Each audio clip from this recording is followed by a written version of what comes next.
Howdy everyone, I'm Professor Kagan, and this is just a little pilot test, uh, see where I'm going with this, if I like it, and how it sounds. Um, I'll just leave this as an untitled little project, just a test.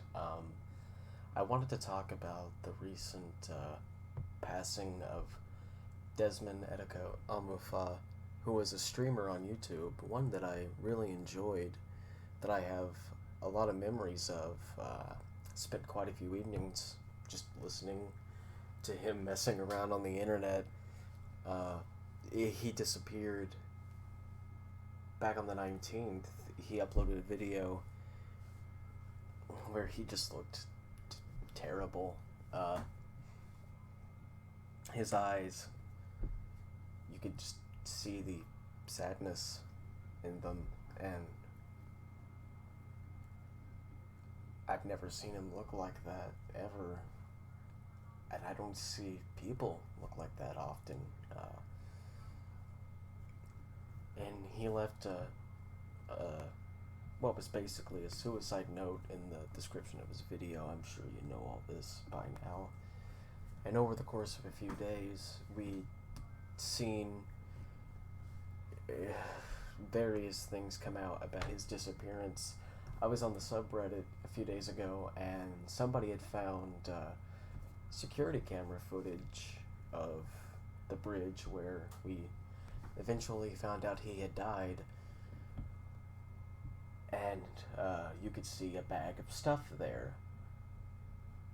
The same bag that police had found containing his phone, wallet, some clothing, his Switch, his Nintendo Switch. It was all there. And I had a feeling then that I just knew that we might not be seeing him again.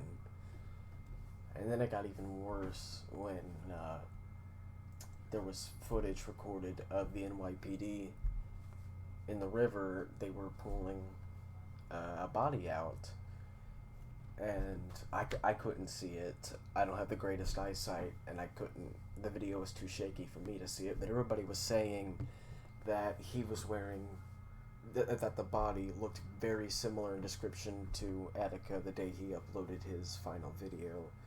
That it had a white shirt, it was a black body,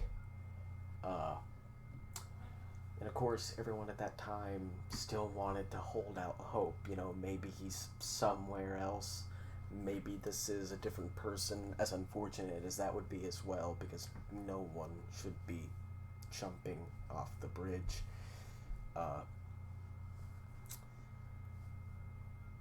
But a couple days ago, yesterday I think it was, in fact, June 25th, the NYPD confirmed it was him. I was at work at the time, just getting ready to go on break, and I looked, and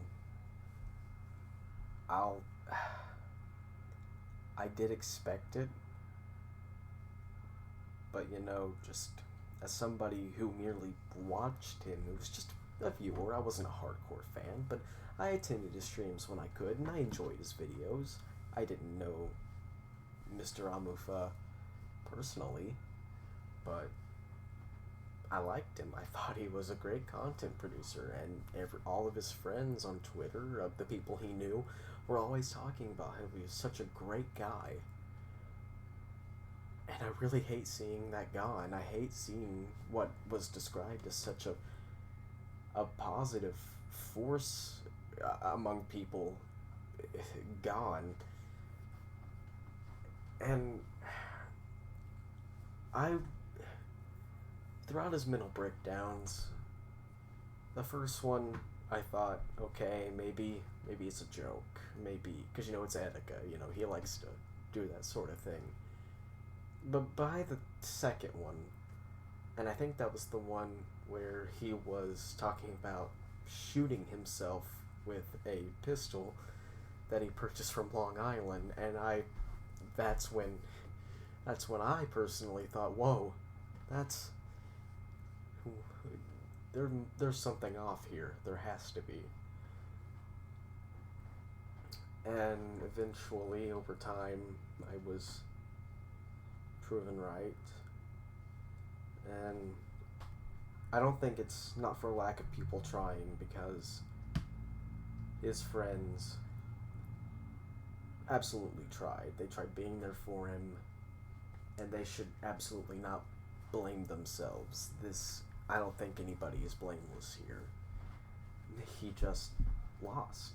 He lost to his mental demons, and just to see that go away, it's horrible.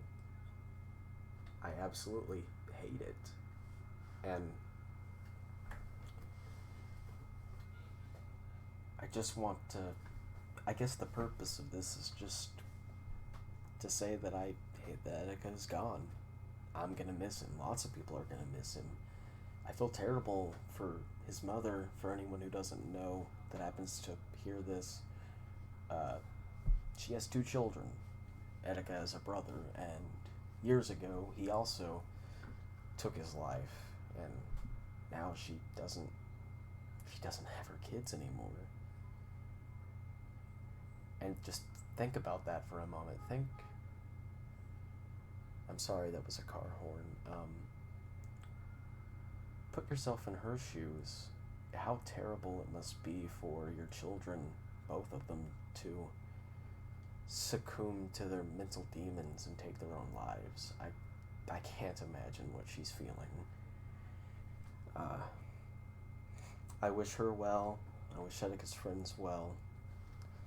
And I wish my fellow fans, Etika's, my fellow fans of Etika to be, I guess, to have hope. And I hope that we can use this to make sure something like this never happens again. This doesn't need to happen again. This shouldn't happen again. And Etika, wherever you are, whether you're, I really don't know what to say there, but wherever you are, I hope you're alright. If there is an afterlife, I hope you're happy, smiling at us all.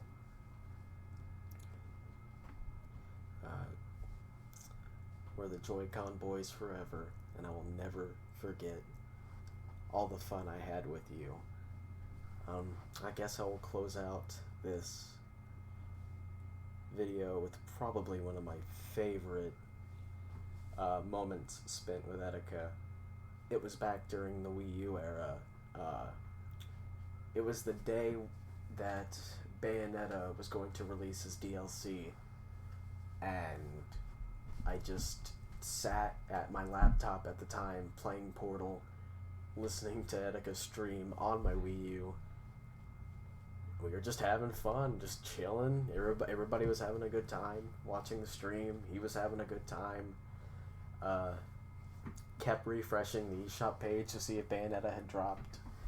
I think there was another DLC character too, but I can't remember. It might have been Corrin. I can't remember.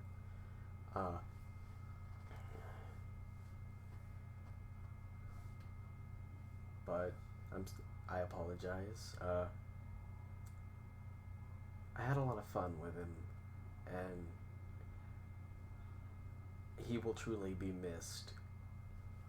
Somebody on Twitter, I forget who, was DM'd by him saying that his legacy was tarnished by all of the things he had did when he was under his various mental breaks. But I don't think so.